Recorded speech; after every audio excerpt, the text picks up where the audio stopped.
Hello दोस्तों, स्वागत करता हूं आपका अपने यूट्यूब चैनल आर के क्लासेज में।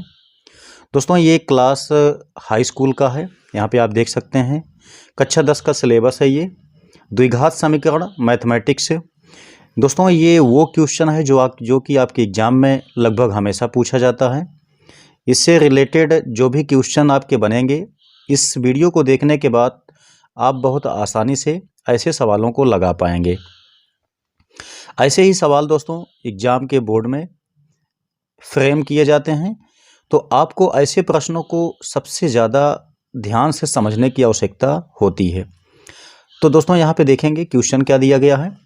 आपको मैं बिल्कुल आसान तरीके से इसको सॉल्व करना बताने वाला हूँ। देखेंगे तो बताया गया है, यदि समीकरण x square minus 3 mx plus 9 n is equal 0 के दो मूल 6 तथा 12 हों तो यम तथा यन के मान ज्ञात कीजिए। ऐसे सवाल को लगाने के लिए दोस्तों जब मूल दिए गए होते हैं तो हमें यहाँ पे इन्हीं मूलों को यहाँ पे जहाँ पे x है वहाँ पे सबसे पहले रख देना होता है। एक एक मूल को रखने के बाद यहाँ पे दो इक्वेशन बन जाते हैं, उन्हीं को आपस में सॉल्व करके ये मान ज्ञात किए जाते हैं। तो आइए यहाँ पे देखते हैं किस तरीके से ये सवाल सॉल्व होगी। इसके लिए दोस्तों यहाँ पे देखेंगे तो इसके दो मूल बताए गए हैं, एक मूल 6 है, दूसरा मूल इसका 12 दिया गया है। तो सबसे पहले यहाँ पे हम x के स्थान पे मूल 6 लिखेंगे इस वाले में। तो देखिए हम यहाँ पे लिखेंगे x इज इक्वल 6 रखने पर। तो जैसे हम यहाँ पे रखेंगे x के स्थान पे 6, तो आप देखेंगे जब यहाँ पे 6 लिखा जाएगा तो 6 छंग 36 माइनस यहाँ पे देखेंगे जब हम 6 लिखेंगे तो 6 त्रिक 18, ये आपका यम बन गया, प्लस आगे देखते हैं तो यहाँ पे 9n लिखा हुआ है, तो इसको हम ऐसे लिख देते हैं जहाँ से कि इसको हम यहाँ पे आप देखेंगे इज इक्वल 0 दिया गया है, तो 0 को आपको लेके चलना है, इसे बिल्कुल भी भूलिएगा नहीं। आगे हम मान लेते हैं कि ये समीकरण आपका 1 बन गया। अब हम यहाँ पे x के स्थान पे लिखेंगे दूसरा वाला मूल। तो यहाँ पे लिखेंगे x इज इक्वल 12 रखने पर जहाँ पे x है, जैसे हमने यहाँ पे अभी 6 को पुटअप किया था, वैसे आपको जहाँ पे इसमें x है वहाँ पे आपको 12 लिख देना है। यहाँ पे रखेंगे 12 तो हो जाएगा कितना 144। आगे आप देखेंगे जब यहाँ पे हम लिखेंगे 12 तो 12 36, ये आपका हो गया यम, प्लस देखेंगे तो ये आपका है 9 इज इक्वल 0।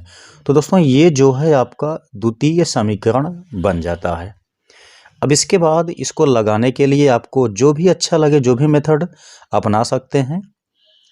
समीकरण 1 व 2 से आपको यहाँ पे काम क्या करना है, आप यहाँ पे विलोपन विधि भी लगा सकते हैं बड़े आसानी से, या जो भी आप रैखिक समीकरण को सॉल्व करने की जो भी विधि आप लोग जानते होंगे, जैसे आपके पास विलोपन विधि है, प्रतिस्थापन विधि है, वज्र गुणन खंड विधि है, जो भी विधि आप जानते होंगे उस विधि को यहाँ पे आप लगा सकते हैं।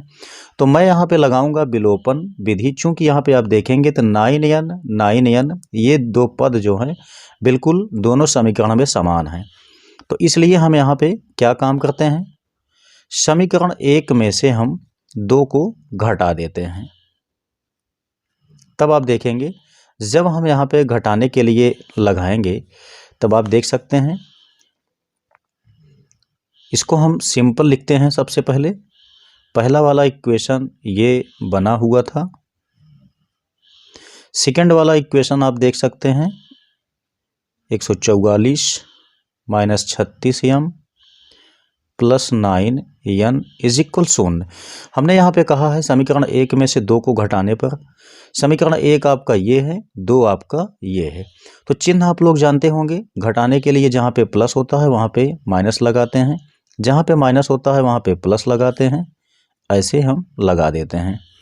अब आपको यहाँ पे क्या काम करना है, इसमें से इसको घटा देना है, इसमें से इसको घटाना है, इसमें से इसको घटाना है। तो आप देखेंगे तो 9n से 9n आपका कैंसिल हो जाएगा, यहाँ से आपका यम केवल बचेगा जहाँ से कि यम की वैल्यू आसानी से फाइंड की जा सकती है। इसमें आप देखेंगे 36 में से आपको घटाना कितना है 144। तो घटाने के मेथड आप कुछ भी लगाइए, लेकिन ध्यान देना है कि 36 के सामने प्लस है, 144 के सामने माइनस है। तो बड़ी संख्या के सामने माइनस है, इसलिए माइनस आ जाएगा। इसमें घटाने के लिए आप किसी तरीके से भी घटा सकते हैं। जैसे आप 144 में से 36 घटाएंगे तो आपके पास 108 आ जाता है। यहाँ पे आप देखेंगे 18 में से आपको 36 घटाना है, तो एक हिसाब से आप देखेंगे 36 के सामने प्लस है, 18 के सामने माइनस है, यानी कि आपको 36 में से 18 यहाँ पे घटाना उचित पड़ेगा, जिसमें आप देखेंगे तो +18 यम आपका बनेगा। आगे यहाँ पे ये कट ही गया है, यहाँ पे शून्य बचा हुआ है। यहाँ पे दोस्तों आप देखेंगे तो 108 को हम इक्वल के उस साइड में ले जा सकते हैं, तो ये आपका माइनस में यहाँ पे है। जब ये इक्वल के उस साइड में जाएगा तो ये प्लस में हो जाएगा। तो यहाँ से हमने 18 यम को लिखा, इसको हम उस साइड में भेज दिए तो 108 हो गया।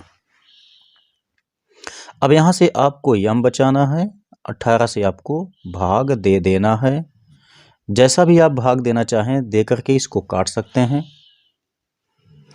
तो आप यहाँ से देखेंगे तो 18 छक्का 108, यानी कि यम की वैल्यू यहाँ से 6 आ जाती है।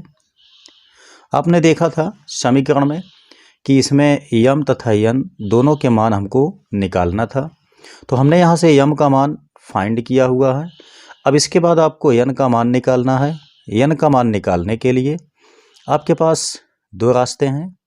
आप चाहें तो यहाँ समीकरण इसको पुनः विलोपित कीजिए, या तो आप यही यम का मान समीकरण 1 में या 2 में कहीं पर भी इसको पुटअप कर दीजिए। सॉल्व करने के बाद यन की वैल्यू ज्ञात हो जाएगी। तो हम यहाँ पे यम का मान समीकरण 1 में लिखते हैं। यहाँ पे लिखेंगे यम का मान समीकरण 1 में रखने पर। एक आप देख सकते हैं यहाँ पे इक्वेशन क्या बना हुआ है, ये है 36 माइनस 18। जहाँ पे यम है, यम के स्थान पे हमको 6 लिख देना है। तब आप देखेंगे यहाँ पे 9 आपका ये बचा हुआ है, आगे यहाँ पे शून्य लगा हुआ है। अब यहाँ से आप देखेंगे तो ये 36 हो गया, माइनस 18 छक्का 108 हो जाएगा। ये आपका 9n = 0 हो गया। जब हम 108 में से 36 को घटाएंगे, यहाँ से घटना तो चाहिए 36 में से 108, तो जैसा भी आप घटाएंगे, लेकिन यहाँ पे ध्यान देना है कि बड़ी संख्या के सामने माइनस है, इसलिए हमको माइनस उतारना पड़ेगा। तो दोस्तों यहाँ पे जब हम घटाएंगे तो आएगा आपका -72। यहाँ पे देख सकते हैं 9n = 0 है।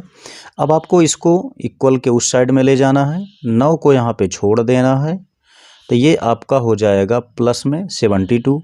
9 × 9 9 8 72। यहाँ से आप देख सकते हैं n की जो वैल्यू है 8 आ गई है। तो दोस्तों आपने देखा यहाँ पे कि यम की वैल्यू भी हमने फाइंड किया, यन की वैल्यू भी हमने फाइंड किया। दोनों ही बहुत आसानी से सॉल्व हो गए हैं। ऐसे ही क्वेश्चन आपके एग्जाम में पूछे जाते हैं, तो ऐसी सवालों को आप बिल्कुल भी छोड़िएगा मत।